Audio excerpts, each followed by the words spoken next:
রংপুরে বিভিন্ন মসজিদ, মাদ্রাসা ও এতিমখানায় পৌঁছে যাচ্ছে বসুন্ধরা গ্রুপের ইফতার। বসুন্ধরা গ্রুপের এমন মহৎ উদ্যোগে তৃপ্তির হাসি তিস্তা পারেন মানুষের মুখে।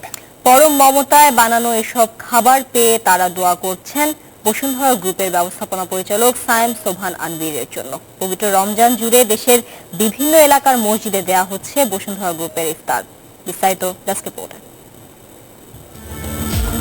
নিজস্ব ব্যবস্থাপনায় বানানো ইফতার সামগ্রী উঠছে গাড়িতে। বাক্সবন্দি এসব খাবার পাঠানো হবে অসহায়, সহায় সম্বলহীন রোজাদার ও কোরআনের খুদে হাফেজদের কাছে।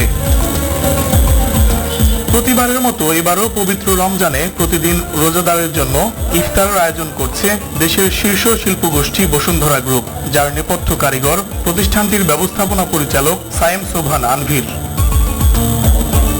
রংপুরের নদী ভাঙন প্রবণ এলাকা গঙ্গাচড়া সহ প্রত্যন্ত অঞ্চলে পৌঁছে দেয়া হয় বসুন্ধরার ইফতার। সারাদিন সিয়াম পালন শেষে পরম মমতায় বানানো এসব খাবার পেয়ে কৃতজ্ঞতার শেষ নেই অসহায় এসব মানুষের। নাস্তা এক মাস থেকে দিতেছে, আমরা নাস্তা ভালো। বসুন্ধরা যে আমাকে যে ইফতারের জন্য ইফতারের নাস্তা দেব খুবই ভালো, এর জন্য অনেক দোয়া।